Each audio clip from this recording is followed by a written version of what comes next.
Guys, welcome to this week's podcast episode. And I've got a fantastic guest for you today, Joel Staley, coming from Omaha, Nebraska. And he is an entrepreneur. And most importantly, he's going to talk to us about the importance of fasting. And he helps people achieve optimal health through this concept of fasting, which is starting to take storm in a lot of circles. People are saying, just like cold showers, and I'm really happy to bring him on the show, talk about fasting and how he does it and helps his clients. So, Joel, welcome. Welcome, Dr. Lou. Big fan. Yeah.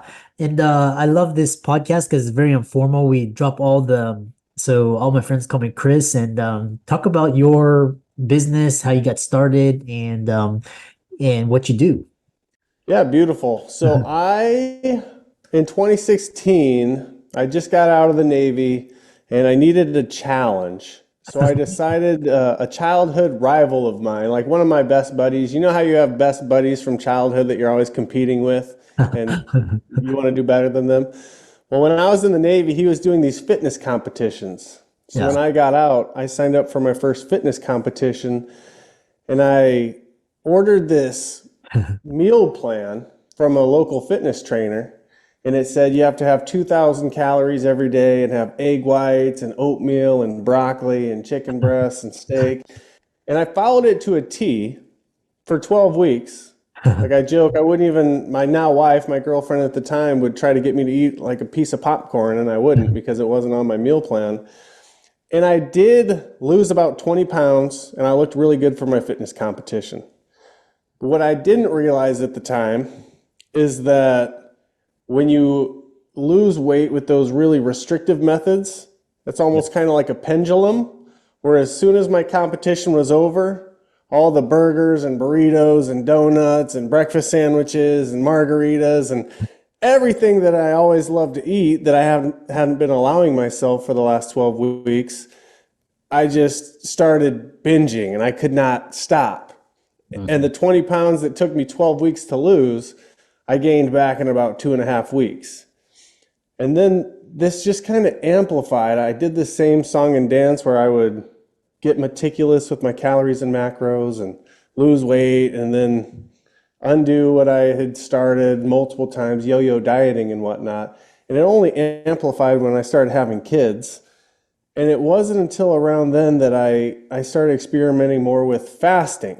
I mean, everyone has probably at least dabbled now with the 16/8 fasting, Uh, but I started to learn that the real benefits came if you could make it past the 24-hour mark and do like 24 hours, 48 hours, even like 72 hours every once in a while.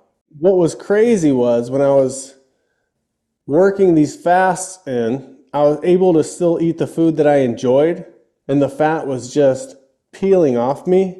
uh-huh. And I was able to get to a point that I could work minimal fasting in because maintenance is so easy compared to actually losing the fat that I didn't end up having that gigantic rebound.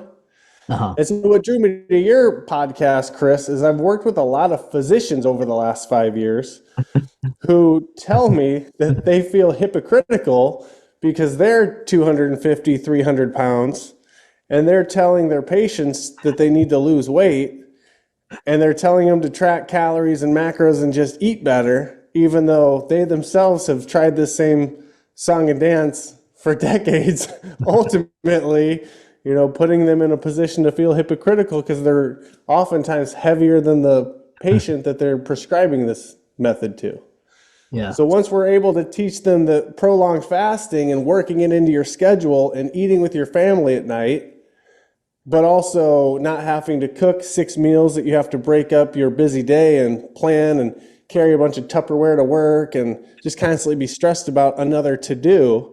If you're able to plan your fasting around your appointments and your busy schedule, and then your meals, the non-negotiables where you're eating with your family and whatnot, you Yeah. can actually lose the weight. It's so common sense, but you can lose the weight in a way that you can actually eat the foods you enjoy so you don't have that massive blowback as soon as you do hit your goal. Yeah, I love that. And I'm always looking for the cutting edge and a lot of people are starting to say, For example, like cold showers that, is really good for you and decrease the inflammation. Now people are starting to say fasting, and if you eat less, there's people are saying, you live longer and you promote autophagy and all these things. So I'm always interested in these cutting edge. So how do you work fasting into your schedule if you in like the benefits, and we'll talk about working into your schedule, like how often should you be doing I would recommend anybody starts off with a 48-hour fast.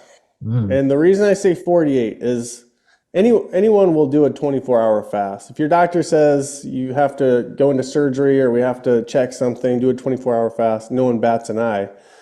But what a lot of people don't understand is the first 24 hours of a fast is the toughest part of a fast. So say you start a fast Sunday night after dinner, you eat at 5 o'clock, you stop eating at 6, and you start a fast.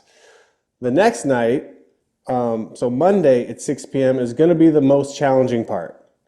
As long as you can get past that, go to bed, and essentially wake up Tuesday morning at that 36-hour mark, yeah. you're now in what they call ketosis, where your body's burning body fat and your hunger legitimately is non-existent. And man, I have a client right now doing a 21-day fast. And he's not an obese guy. He's like 210 pounds. He's done a 14-day in the past. He's done Yeah. multiple 7-day fasts. And what's crazy is that sounds so intimidating because we're used to, if we don't eat, we get hungrier and hungrier. But that is really only until about that 24 to 28 hour mark. If you can make it past that first day, Uh-huh. I mean, you can essentially go as long as you want and you're just a fat burning machine at that time. And like you mentioned, there's all these cellular benefits like the autophagy, your body recycling the damaged old cells and getting rid of them, regenerating new cells. Yeah. There's brain benefits, like your brain creates these new neural pathways. You'll notice that you get kind of like a little bit sharper when you do Yeah. these fasts. And the beauty is, as far from a fat loss standpoint, that's where my bread and butter is at, is your metabolism is actually in a really good spot. It revs up as you fast compared to cutting your calories, where we all know oftentimes we drive our metabolism into the dirt. Yeah. So start off with a 48-hour fast. If you can do that, then it's just a matter of dialing in a schedule that works well for you. Yeah. Yeah, it's quite interesting. And then I've actually experimented just not 48 hours, but just like skipping a meal and then just at night and then the next day, kind of do a light workout and then, and then I think it's called intermittent fasting is what they call it. And but I've never done a 48, which is interesting. So how do you prevent the suffering? So like, people, they kind of eat to socialize and, or even just regular people and then they get hungry. How do you get past that? You have to be doing things and you're always around triggers and things. So, how do people fight those pangs? Yeah, great question. And so that's a big misconception that people have as they join our program or start fasting on their own is they'll say, all right, I'm going to do a 48-hour fast and I'm supposed to have this family dinner tomorrow, like with my extended family. And then I'm just going to be sitting there and not eating while everyone's eating, or I have to meet with a client and they're going to be eating and I'm just going to be staring at them. It's very important from a sustainability aspect, and I can't stress this enough, that you work your fasting around your life, not your life around your fasting. So, So you work your fasting in on the nights that you are working late or that you have a lot of paperwork to catch up on, or the family doesn't really have any dinner plans and they're just going to drive through Burger King or McDonald's or whatever it is. You could take it or leave it. And then those client meetings, the family dinners, the non-negotiables, you do eat. Um, but as far as the cravings, that's a big one. A big part of it is how you start your fast. And by that, what I mean is the last meal that you eat before you stop eating. So uh-huh. the worst thing you could do is have a bunch of simple carbs.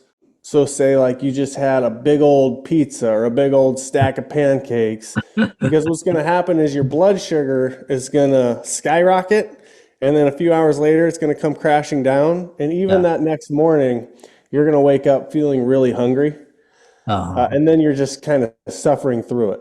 So the best thing that you can do, Chris, is you yeah. can, the last meal that you eat before diving into your first 48-hour fast, or even commit to a 36-hour fast and see how you feel, Yeah. is have a higher fat, moderate protein, low to no carb, more like keto based meal.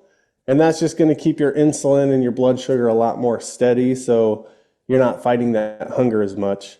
And then during your actual fast, just staying hydrated, drinking water. You can have black coffee. You can have a lot of zero calorie drinks and electrolytes. Just staying hydrated is a big one. And busy. Stay Yeah. productive. You don't want to just be sitting around looking at the clock either. You described this mental state of focus that prolonged fasting, and you get like this clarity. Actually, people say you're able to think better, and it's quite interesting. I encourage anybody just to try it. It's of course consult your doctor. The other question I have is you recommend the 48 hours. How often they be doing it? Is it like once a week, once a month, quarterly? It's describe kind of the frequency. So this is something that actually is counterintuitive because when I started, I thought I'm like everyone else. I've been conditioned we have to eat, multiple meals throughout the day and yada yada yada. So what we would end up doing is we'd have our clients do a 48, and then we'd have them take a couple days off, and then do like maybe another 48. And we actually found that it was a lot tougher for people and that by actually making the fasting more frequent, that was a really good way. It was almost like a submersion therapy for people who did have bad relationships with food or were dependent on constantly eating. Oh, After about a week of yeah, doing back to back 48-hour fasts, or there's multiple, even one meal a day, just having dinner at the end of the day, whatever it is, yeah. just by doing that for a week, it was a great way to reset people and Mhm. have them not feel like they constantly had to have that oral fixation of grazing and finding something to put in their mouth. Like Yeah, fasting quickly becomes the new normal for people. And once once fasting's like the normal, yeah. yeah, fat loss is obviously by definition a breeze. Yeah, really fascinating. And it's really interesting, this relationship between, food, living to eat and eating to live, and just this like this, you talked about unhealthy relationships with food, types of food. I think fasting can kind of reset your body and, also prevent like or uh improve like mental conditioning and, strength and all that. Really fascinating. How can people, you mentioned you have a program that helps people, walks through people through this, and how can people contact you, follow you on socials, reach out to you, etc.? Yeah, connect with me on Instagram's Joel Staley Fitness. You could go to my website, shedfatfast.com, but I'd say let's connect on Instagram. One thing I have worked out with a couple of physicians that's really helpful is having a kind of like a referral program for their clients. Because if a physician who's struggled with the same 50 pounds for a decade finally finds something that not only works for them, but it's sustainable and enjoyable for them, now, as long as obviously the company that they're with will back them and whatnot, they now have a resource that they can give their clients as an additional tool in their belt. Uh, that helps me market, grow, spread my impact, and then we can work out kind of like Yeah. affiliate or referral fees from there. But from your audience, man, I would love to find a few physicians that are passionate about helping their clients lose weight and get healthy, and then building a relationship from there if possible. Yeah, yeah, I love that. And like I said, I'm always looking at the cutting edge techniques and what the people are on the cutting edge doing. And a lot of Olympic athletes, experiment with this as well. They're always trying new things. For all the audience out there listening, Joel for coming on. Be sure to give his socials a like and follow, and check out his links in the show notes. And thanks so much for coming on. Thank you, Chris.